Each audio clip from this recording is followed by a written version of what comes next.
Hello, welcome to Your Urban Connection, the station that is often imitated but never duplicated. And today I have the honor of having as my special guest a gentleman by the name of Anthony Joyner. And Mr. Joyner is the owner of Mulberry Art Gallery here in Wichita. Welcome to the show, Mr. Joyner. Thank you for having me. Thank you. Thank you for coming. Now, what I want you to do, sir, before we get to the gallery, I want to talk about the gallery, but I want you to do a little background on yourself. Basically, you're not from Wichita, so can you give us a little update as to what you did before you came here and what you've done since you came to Wichita? Originally from Mississippi. I was born in Jackson, Port Gibson. And, early life I was a lot of things, firefighter, custodian. I've done a lot of different jobs. I was adopted. So for me, it was like, uh, constantly working, trying to make sure to keep food on the table for me and my mother. Uh, I moved to Tennessee at 19 and started working in sales. I worked with AT&T, T-Mobile, and several other companies doing anywhere between technical support to sales to basically customer service in a lot of different ways, and then started working on Fort Campbell Military Base. But somewhere along that time in Tennessee, I ended up meeting a young woman that had amazing artwork. And that's what began the art journey for me. I'd loved art my entire life. It was one of my escapes. So when I saw the talent that she had, it was something that kind of lit a fire, and I wanted to do something within the arts by helping her and pushing and promoting her work. Eventually, we were married, and she's originally from here in Wichita, so we wanted to move here to be closer to her family. We had a couple kids at the time, so we wanted them to be closer to their grandparents. And upon moving here, my view kind of expanded from just helping her to seeing a lot of other artists, especially Black artists here in the city that I felt like I could provide a service to. And we just continued going from there. Since I've been here, I've worked with Janice Thacker for a few years and helping her do pop-up events throughout the city. Um, I'm on the Arts Council, the Cultural Funding Committee, and a few other things within the arts, a task force for one of the local galleries and different things like that. I've gotten involved everywhere that I can within the arts to make sure that Black artists and artists of color are forever in the conversation. Okay. I'm going to pause just for one moment if you would hold on here. Uh,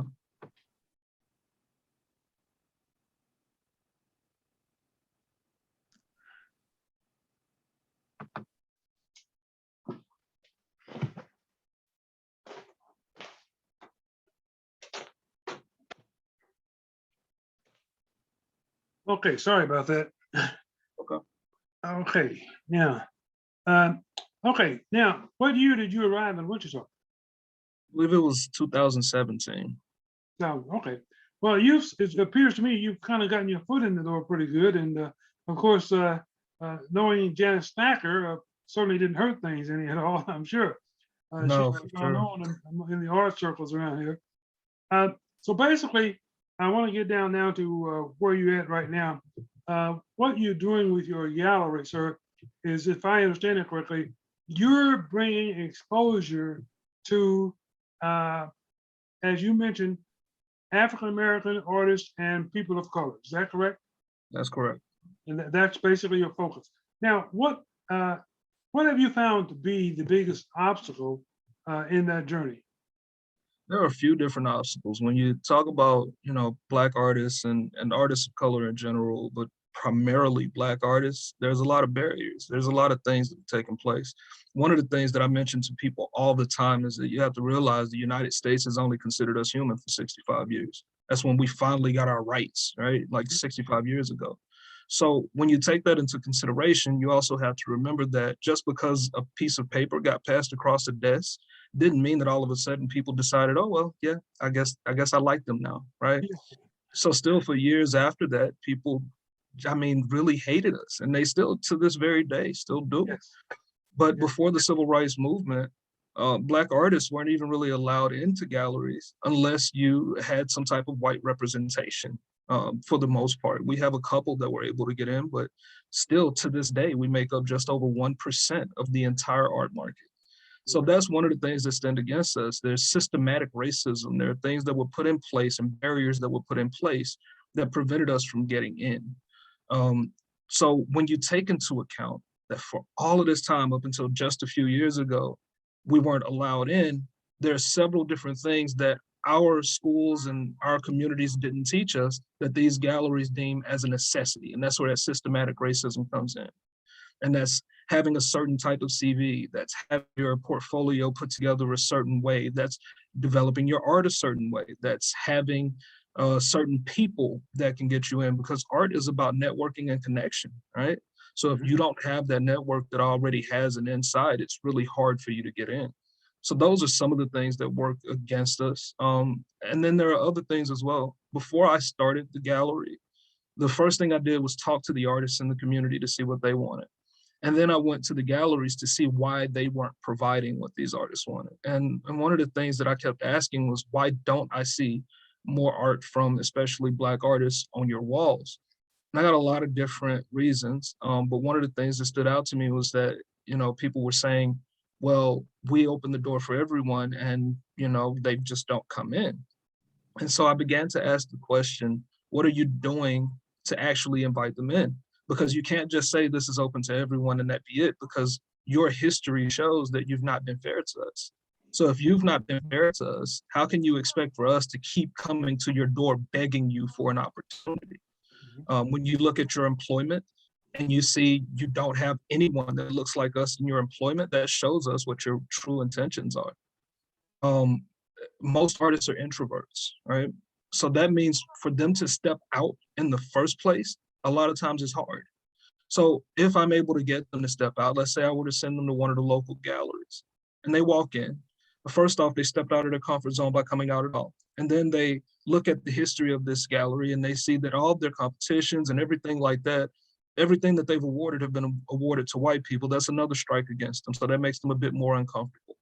Then when they walk inside, the first thing they're going to do is look for something familiar. So they're going to look at the art that's on the walls and they're going to say, none of that looks like anything that I create. I wonder if they'll even like me. So Sure. then they look at the employment. Okay, who works here? It looks like me that I can go and have a conversation with. No one. I really don't think this is the place for me. So those are just some of the barriers that I've seen. There's just so much. And in addition, there's one other thing that I'm looking to address. Most of the masters that you see at some point in their career had a mentor. They had someone that already had their foot in the door at different galleries and things like that, that would teach them different techniques and then vouch for them to get into galleries. In the Black community, we generally don't have that. One of the reasons that we don't is because we don't have ownership in the art. We don't have those and galleries. So it's very person at the point who can the things do a program called, that's where we allow here locally on our website and they question to tell us what they love in arts, what they want to do and things like that. I provide free space for artists, and as a part of that, we pair them up with some of these kids to provide mentorship. So there's different things like that we have to start doing within the community to actually break down the barriers that we see. You know, Mr. Joyner, before I go any further, I do want to say, uh, you might want to adjust your microphone. You're kind of going in and out. I don't know what it is, but the other thing I want to say, another what I would assume to be a barrier for Black artists is that they look at the difficulty that even someone like a Garden Parks is having getting his work displayed on a permanent basis here. And so they probably look at that and see that as another strike, okay, and against me, you know. But let me just ask you this. Approximately how many Black artists have you been able to identify here in Wichita? Oh man. So I haven't even put a number on it because I'm discovering new artists every other day, man. Like I go out and have conversations and somebody's like, yeah, my niece, yeah, my nephew. So we've got quite a few. I can't even say an exact number. I know it's over 20 that I've met personally. Um, but then in addition to that, we have a lot of artists you have to understand that have left the city. Part of the reason is because of like what you just said, right? It's been hard even for the historic legend that is Gordon Parks to get his work shown here permanently. So we've had a lot of artists that started here and they've left. We lose most of our artists to Dallas, Texas, and to St. Louis, Missouri. Mhm. Okay. Now, I just want to ask you this. Uh, where is your gallery located at today? It's on Central. It's over in the shopping center called Revolution. Okay. So it's Okay. close to Central Do and you have Hillside. a direct address? Yeah, it's 2721 East Central Avenue. Okay.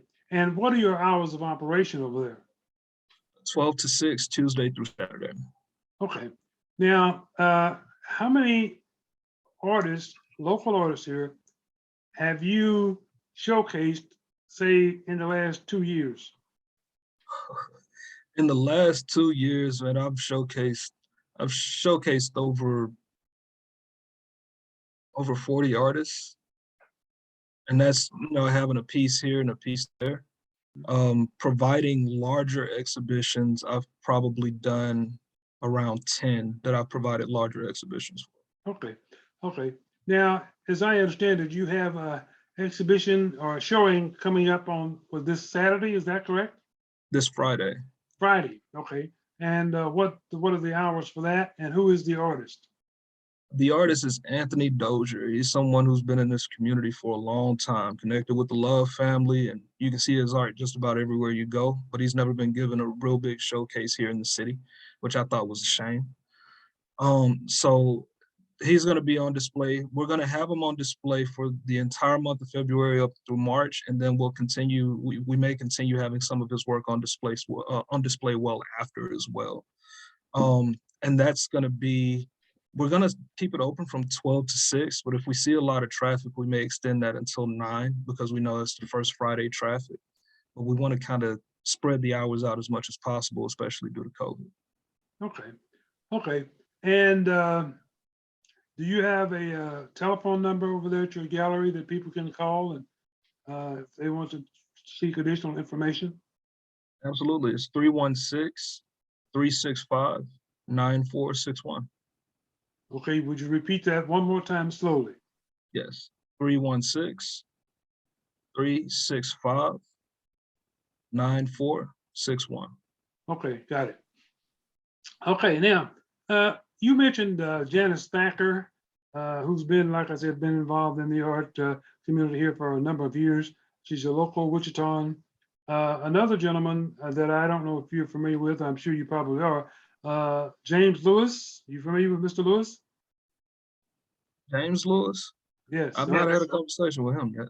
Okay. Well, I'm going to, matter of fact, first of all, I'm going to make sure he sees this video, and then I'm sure he'll get in contact with you. But I'll make sure that you guys make contact because he's a friend of mine and I know him, and I'll show him the video, let him see the video, but then I'll also reach out to him to make sure that he's contacted you. But he's the guy that's been around for a while and he does portraits. You know, but I'll reach out and make sure you see him. Now, let me ask you this. Does the local art community provide any type of financial assistance to local artists? Yeah, depending on what it is that they're trying to do. I'm on the Arts Council, and the Arts Council does provide the opportunity for artists to apply for grants if they're looking to do specific events. You can apply for grants or partnerships, and you can get a grant of up to $1,000. Let's say if you wanted to do a specific type of event, or if you wanted to like host a paint party or something like that.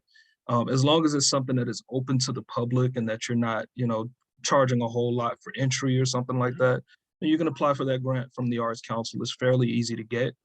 And then if you wanted to do maybe an ongoing program, like you wanted to throw a festival or something like that that has to do with the arts, then you can apply for a partnership where you can receive up to $5,000, I believe. Okay, okay. Well, I think if probably more people knew that, that probably would be an enticement for those people to, step forward. Now, Absolutely. I want to take a minute, a couple of minutes here and talk about your wife, because I understand, as you mentioned, your wife is the artist in this situation. So, Yeah. do you have you done a show featuring her work? Yeah, we've featured her work a few times. And this is one of her pieces behind me that's going to get displayed. We're going to display it in Hutch first, and then she's also going to have another big exhibition coming up this year in June. She had one. Her most previous exhibition at the gallery was in November. Um, but yeah, we've displayed her work a few times. Okay. Now, what kind of turnout have you had in these previous events? We have really good turnout sometimes. I mean, the first event that I did back last February, man, we had hundreds of people to come through just to see. I want to say around 200 people, maybe three came through just to see, and that was, within the first couple days. Okay, Um, and then now when I do the work, of course, because of COVID, numbers are kind of slow, and then of course sure. in the wintertime, numbers kind of trickle down a bit. But and we've done so much that we get quite a bit of traffic. Okay, and now how long have you been doing these exhibits at your current location? Since April of last year. Okay, okay, so yeah, you built up a track. Now, going forward, and in particular, say this coming Friday, with the publicity that you received from the Wichita Eagle and from this show, I would like to think that that would increase your attendance uh, by 30 to 40%. I Yeah, might be optimistic, but that's what I would like to think, you know? yeah, I'd like to think so. I want to make sure that Anthony Dozier gets his flowers right now. So as much traffic as I could get to him as possible, because I want him to be highlighted, but also one of the biggest things that I think when it comes to the Black community, I think a lot of times people look at what you love Mhm. and they say, oh, they do it because they love it, right? But that's not the only reason I'm putting him on display. I don't want him to just be another name on the wall. I actually want to sell some of his work so that I can invest back into him, and he's investing in himself already, and then that can help him to continue. He's someone that's going to make history here in Wichita, and we want to be a part of. We want to say that we did what we could to actually support him in doing so. Sure, sure. Well, I'm sure that he appreciates that, and I hope that a lot of Black and non-Black non-artists would certainly appreciate and show up and to view these exhibits and gain some inside knowledge as to what we have and what kind of talent we have here in Wichita that they have not been Absolutely. exposed to. Hmm. Absolutely. And that's the main object that we have here. So once again, tell us again your address, 2721 East Central. Is that correct? That's correct. And your hours of operation are 12 to 6, Tuesday through Saturday. Tuesday through Saturday. Well, listen, it's been a pleasure having you, sir. And I'm hoping that you have an excellent turnout this Saturday, or Friday, I'm sorry, this Friday. Friday. And I'm going to make it a point myself to stop by there and take in the exhibits for my own self. Okay. All right. I really appreciate it. And listen, let me suggest this.